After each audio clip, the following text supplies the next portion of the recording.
Hey everyone, welcome back to Crypto Cash. Thanks again for joining me here. Hope you're having a phenomenal day. Quick look here at MYRO, seeing what's going on. Get a ton of requests for this one, so we'll just keep it on our daily driving list here. See if we can kind of anticipate what's next here. We are testing the cloud here right now, which is typically not the greatest situation, and basically just implies you want to avoid taking a trade.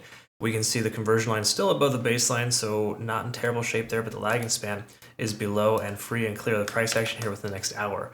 So it really just implies that if the price continues sideways and down for a little bit longer, we'll get somewhat of a confirmational sign that a long position may not be viable, and you may want to consider leaning towards a short.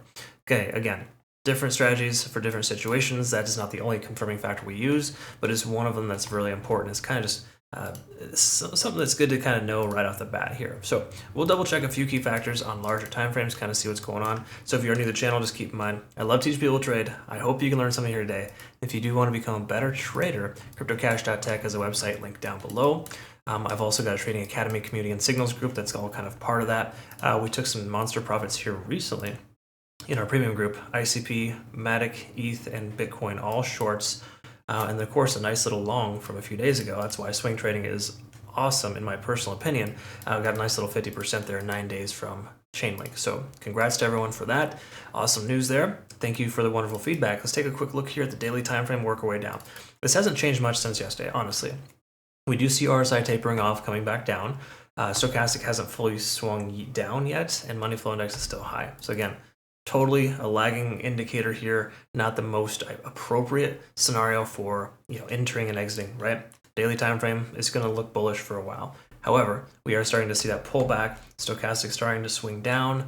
There's a shift in momentum occurring. Now, does that just mean the price is going to drop? No, it just tells us that we want to be mindful of the fact that there might be a small shift in momentum on the daily. We can kind of see that already here on the 4-hour time frame, where we've had about 7 candles roughly to the downside. Now, it's not fully diverging by any stretch. We were at a 3 on TD sequential. We're still holding above all moving averages. Those are very, very positive signs, okay?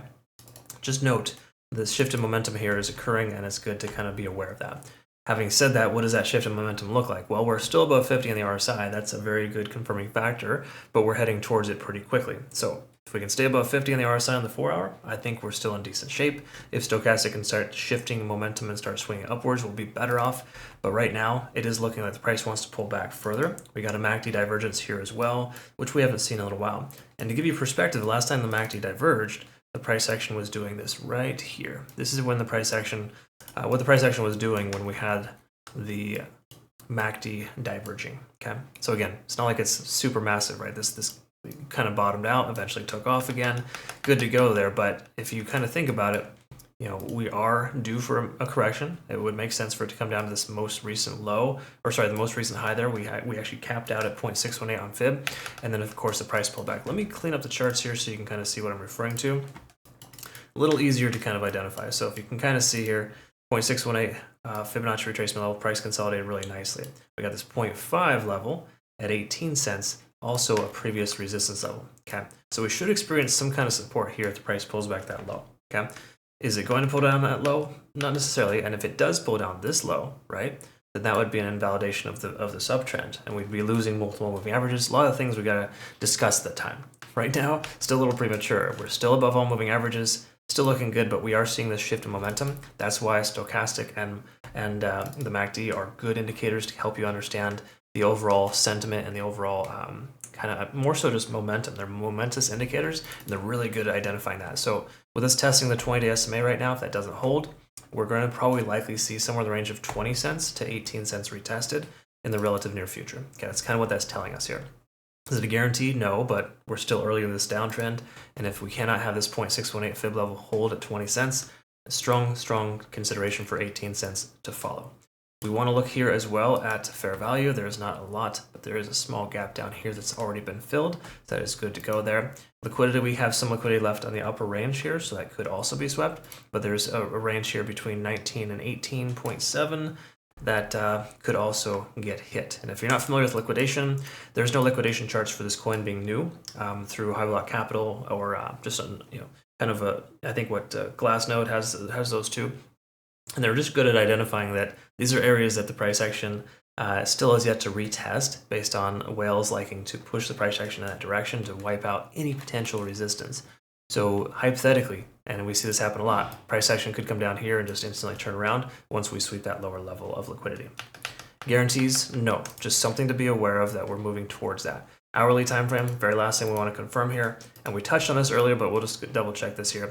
We're within the cloud, we haven't been for a while, and just to keep in mind, when the price breaks below the cloud, it's not totally bearish. It just implies that there's a good chance the price will be held down by stronger resistances, such as moving averages. So hypothetically here at this point, if we break below the cloud, then we'd have, that should work as a resistance level, and the price could come down, okay? So in a perfect world, this is still a support, considered a support level. The price bounces off that and continues higher.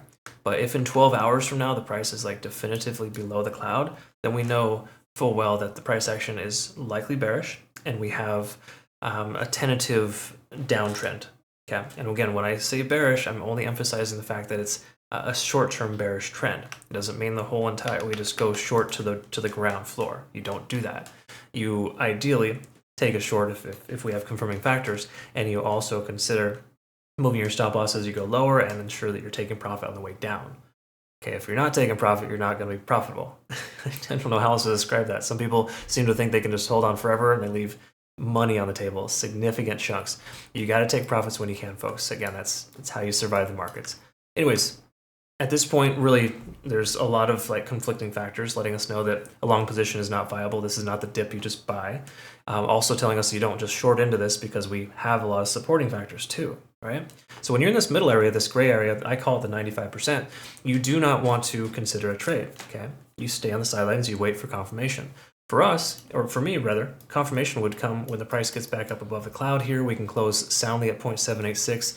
Bitcoin has stabilized and stopped, has stopped being a tremendous pain in the ass, and we have a better situation overall, right? I don't think we're in that situation right now. In fact, I know we're not for Bitcoin, and Bitcoin's due to correct itself even further. MYRO's done very well contrary to Bitcoin, but it also sells off when Bitcoin sells off pretty strong too. Okay, so just say Monday comes around, or Sunday night at midnight, Asian markets open, Bitcoin does another 5 or 6% yank to the downside, we'll probably see a correction here from MYRO as well. And the question is it going to recover as swiftly as it has before? Certain coins can lose that strength of that momentum. Okay? Not saying this is happening here so far, but we're at this point where it needs to go higher, or we're going to see it go a lot lower soon. Okay. My speculation is that 20 to 18 cents would be an inevitable retracement, but we're not there yet. I would recommend waiting for confirmation. Okay, so just some friendly advice. Take it from me. Patience is key. And I think if you struggle with that, you might want to surround yourself with some other patient, like-minded people. And we all learn and grow together. It's a phenomenal experience. Check out our Discord. Really cool stuff there. Same thing as well with our premium group, of course. This is what patience, how patience pays off, right? We wouldn't have taken all these profits if I had just jumped in arbitrarily when I felt like it. I wait for confirmation when I take my trades, and when I take my trades, they are successful because of that. Okay. Again, it's not exact science. I'll hit an occasional stop loss. I totally get that. Everyone does. But the key is we lose less and we gain more. That's kind of the bottom line. All right, folks. Anyways, enough about that. Thank you so much for watching. To my MYRO community, thank you as well. You guys retweet the heck out of my messages and my posts. I'm very thankful for that. And I hope that you had learned something here today, of course. If you do want to join one of the best exchanges in the world, my personal opinion, no KYC or VPN required, be sure to check out Bitunix. You have to use my link to register to be eligible for this trading competition, but they are a phenomenal exchange. Highly recommend utilizing them. And just make sure you check them out. Do yourself a favor. They're a really good one. They've been great to our community. So thank you again, Bitunix, for that. We'll see you all in the next video. Have yourself a great rest of your day. Take care. Thank you so much.